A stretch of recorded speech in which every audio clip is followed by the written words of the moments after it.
Republicans in a joint session of House committees are set to interview former Associate Deputy Attorney General Bruce Ohr this month to gauge whether a complex conspiracy against Donald Trump existed among Hillary Clinton loyalists and the Justice Department. DOJ official Bruce Ohr will come before Congress on August 28 to answer why he had 60 contacts with dossier author Chris Steele as far back as January 2016.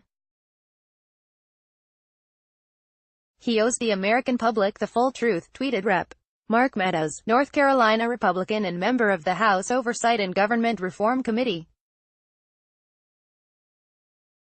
His panel and the House Judiciary Committee plan to hold a joint hearing to interview Mr. Ohr, according to the Daily Caller. FBI documents show that the Bureau bluntly told dossier writer Christopher Steele in November 2016 that it no longer wanted to hear about his collection of accusations against Mr. Trump. But for months afterward, the FBI appeared to violate its own edict as agents continued to receive the former British spy scandalous charges centered on supposed Trump-Russia collusion. MRS Steele spoke with Mr. Ohr, who relayed the Trump talk back to the same FBI that had banned him, according to FBI documents and congressional testimony. On Sunday, Mr. Trump tweeted a statement from a congressman who said it seems like the Justice Department conducted an operation to stop candidate Trump. If this had happened to the other side, everybody involved would be in jail, Mr. Trump said on Twitter. "This is a media cover-up of the biggest story of our time. The back-channel flow involved Mr. Steele, Fusion GPS, which the Clinton campaign hired to investigate Mr. Trump, Mr. Ohr, his wife, Nellie, who worked at Fusion, and senior FBI agents, including Peter Strzok, who led the Trump-Russia investigation." MRS Strzok's now infamous text messages to his FBI lover bemoaned candidate Trump and vowed, "We'll stop him." To Republicans, the investigation is important because Mr. Steele's work, in their opinion, is full of false claims about a supposed Trump-Kremlin conspiracy.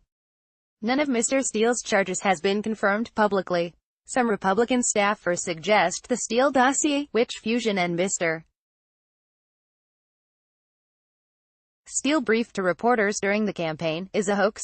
Senate Judiciary Committee investigators have confirmed the Steele-Ohr nexus by obtaining a series of FBI 302 interview reports from November 2016 to May 2017.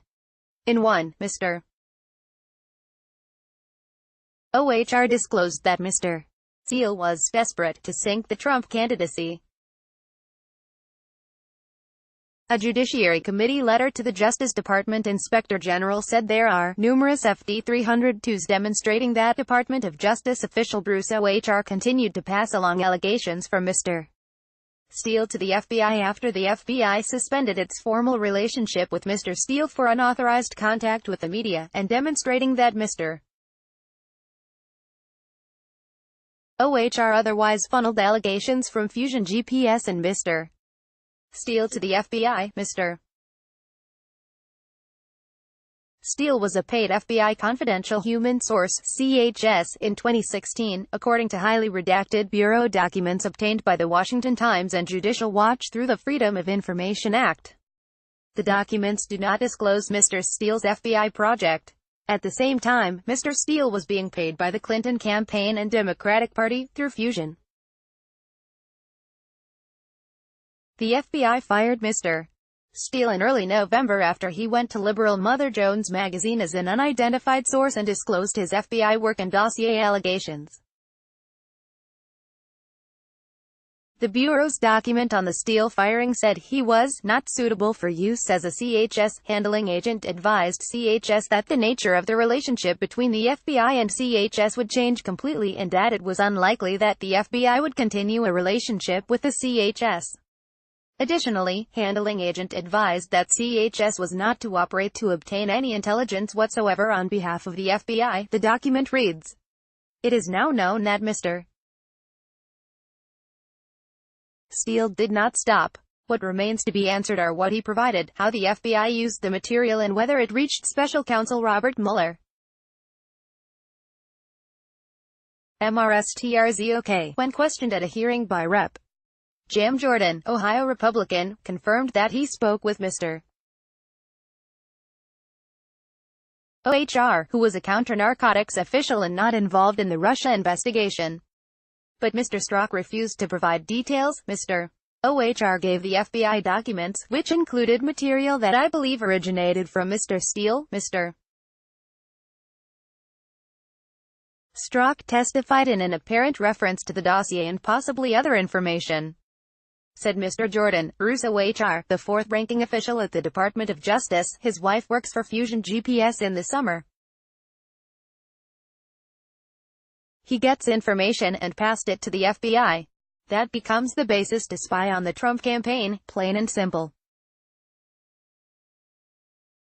This is the first time to my knowledge the FBI has admitted that, and it was good that we got some of that information out today. Judicial Watch obtained the FBI court application to wiretap Trump campaign volunteer Carter Page. The application shows the Bureau relied greatly on Mr. Steele's dossier to peg Mr. Page as an agent of Russia and thus justify the snooping. The FBI, however, did not tell the court that Mr. Steele was paid by Democrats, according to a House report it knew. The Hill newspaper last week reported on Mr. Orr's notes on a meeting he had after the election with Glenn Simpson, the Fusion co-founder who hired Mr. Steele with Democrats' money. Mr. Simpson continued to pitch the dossier allegations. For example, Mr. Simpson told Mr. OHR that Trump attorney Michael Cohen served as a go-between for the candidate and the Kremlin. Mr. Cohen now is under investigation by the U.S. Attorney's Office in Manhattan. The subject is believed to be his business practices, not Russia, for which Mr. Cohen repeatedly has denied playing any role. Mr. Cohen has turned on his one-time boss in what Rudolph W. Giuliani, Mr. Trump's personal attorney, says is an attempt to stay out of jail. The Washington Times welcomes your comments on Spot.im, our third-party provider. Please read our comment policy before commenting.